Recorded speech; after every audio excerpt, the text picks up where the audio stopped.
जामवंत जी की गाथा। एक कथा के अनुसार एक बार ब्रह्मा जी तप में लीन थे। उन्हें जमाई आ गई और उससे ही प्रथम रीछ का जन्म हुआ। उनकी जमाई से जन्म लेने के कारण उनका नाम जामवंत पड़ा। विष्णु पुराण के अनुसार जब ब्रह्मा जी से मधु और कैटभ नामक दैत्यों ने जन्म लिया तो उस समय ब्रह्मा जी के पसीने से जामवंत का जन्म हुआ। ऐसा भी वर्णित है कि जब श्री हरि का युद्ध मधु और कैटभ से हो रहा था तो जामवंत प्रसन्नता पूर्वक ताली बजा रहे थे। अंत में जब श्री हरि ने दोनों राक्षसों का वध किया तो जामवंत अत्यंत प्रसन्न हुए। अग्नि पुराण के अनुसार जामवंत का जन्म अग्नि से हुआ और उनकी माता एक गंधर्व स्त्री थी। उनकी पत्नी का नाम जयवंती बताया गया है। रामायण में कई स्थानों पर इन्हें वानर ही कहा गया है। जामवंत की आयु बहुत लंबी थी। ऐसा माना जाता है श्री राम के समय जामवंत की आयु 6 मनवंतर से भी अधिक थी।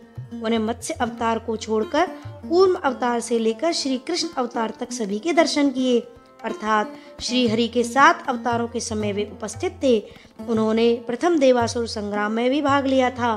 उन्हें अत्यंत विद्वान, बुद्धिमान, वेद पाठी और सदा अध्ययन करने वाला बताया गया है। उन्हें सभी वेद, पुराण, शास्त्र कंठस्थ थे। श्री राम की सेना में वे सबसे वयोवृद्ध और बुद्धिमान थे और इसी कारण श्री राम भी उनका बड़ा सम्मान करते थे और उनसे सलाह लिया करते थे। उनका आकार बहुत विशाल बताया गया है। आकार में वे कुंभकर्ण से तनिक ही छोटे थे। जब लक्ष्मण जी को शक्ति लगी तो उन्होंने ही हनुमान को 4 दुर्लभ बूटियों के बारे में बताया था, जिनमें से एक संजीवनी थी। जामवंत भगवान ब्रह्मा के पुत्र थे, जिन्हें हमेशा अमर होने का वरदान प्राप्त था। उनका जन्म सतयुग काल में हुआ था। वह द्वापर युग के अंत में वे जीवित रहे थे। जामवंत जन्म से अत्यधिक बुद्धिमान व शक्तिशाली थे। अपनी बुद्धि के बल पर ही उन्होंने अनेक महारथियों को परास्त किया था। मुख्यतया त्रेता युग में उन्होंने भगवान श्री राम की बहुत सहायता की थी। उन्हें अलग अलग भाषाओं में कई नामों से जाना जाता है, जैसे कि जामवंत, जाम्बवंत, जामवान, जामवंता, जाम्बवान, शंभुवन इत्यादि।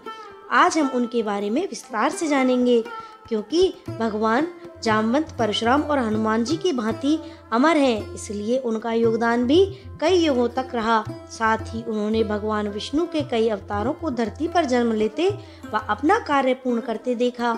उनकी मुख्य भूमिका त्रेता युग में भगवान राम के समय रही व एक छोटी भूमिका द्वापर युग में भगवान श्री कृष्ण के समय रही।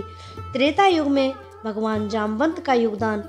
जब भगवान विष्णु ने त्रेता युग में अयोध्या नगरी में महाराज दशरथ के घर जन्म लिया, तब उनका मुख्य उद्देश्य पापी रावण का अंत करना था, जो कि लंका का राजा था। इसी के लिए उन्होंने 14 वर्ष का कठिन वनवास भोगा और माता सीता का रावण के द्वारा अपहरण हुआ। जब भगवान श्री राम सीता जी की खोज में वानर राजा सुग्रीव से मिले तो जामवंत की सुग्रीव के मंत्री के रूप में भगवान श्री राम से भेंट हुई। तब से उन्होंने भगवान राम की हर विपत्ति में अपनी बुद्धिमत्ता से सहायता की। जब वानर सैनिकों का एक दल दक्षिण दिशा में माता सीता की खोज में निकला, तब उसमें हनुमान, जामवंत, अंगद, नल व नीर थे। जब वे समुद्र के किनारे पहुंचे तब वहां से आगे जाना असंभव था। इस समय केवल हनुमान व जामवंत ही थे जो समुद्र पार करके उस ओर जा सकते थे। क्योंकि जामवंत जी बहुत बूढ़े हो चुके थे, इसलिए वे समुद्र को लांघने में असमर्थ थे। उन्होंने हनुमान जी को उनकी शक्ति याद दिलाई, जिन्हें बचपन में एक श्राप के कारण वे भूल चुके थे। जामवंत के द्वारा ही याद दिलाने पर हनुमान जी को अपनी शक्तियां वापस मिली थीं तथा वे माता सीता की खोज करने में सफल रहे। इसके अलावा भी जामवंत जी भगवान राम व रावण के युद्ध के समय योजना बनाने, कोई विपत्ति आने पर उसका हल निकालने के कार्य इत्यादि भी किया करते थे। जामवंत की बुद्धिमत्ता के कारण ही भगवान श्री विष्णु के अवतार श्री राम को बहुत सहायता मिली। अब देखेंगे द्वापर युग में जामवंत जी का योगदान। एक बार जब श्री कृष्ण के ऊपर स्यमंतक मणि की चोरी का होने का मिथ्या आरोप लगा तो उन्होंने उसकी खोज प्रारंभ की। जब मणि जामवंत के पास थी, जो एक गुफा में रहते थे, जब भगवान श्री कृष्ण को इसके बारे में पता चला तो उनका जामवंत से भीषण युद्ध हुआ। यह युद्ध कई दिनों तक चला, जिसमें अंत में जामवंत जी पराजित हुए। भगवान ब्रह्मा के पुत्र होने व स्वयं को मिले वरदान के कारण जामवंत जी किसी से हार नहीं सकते थे, इसलिए उन्हें आश्चर्य हुआ कि वह कैसे किसी मानव से हार सकते हैं। उन्होंने भगवान श्री कृष्ण से उनका असली परिचय जाना व अपना असली अवतार दिखाने को कहा।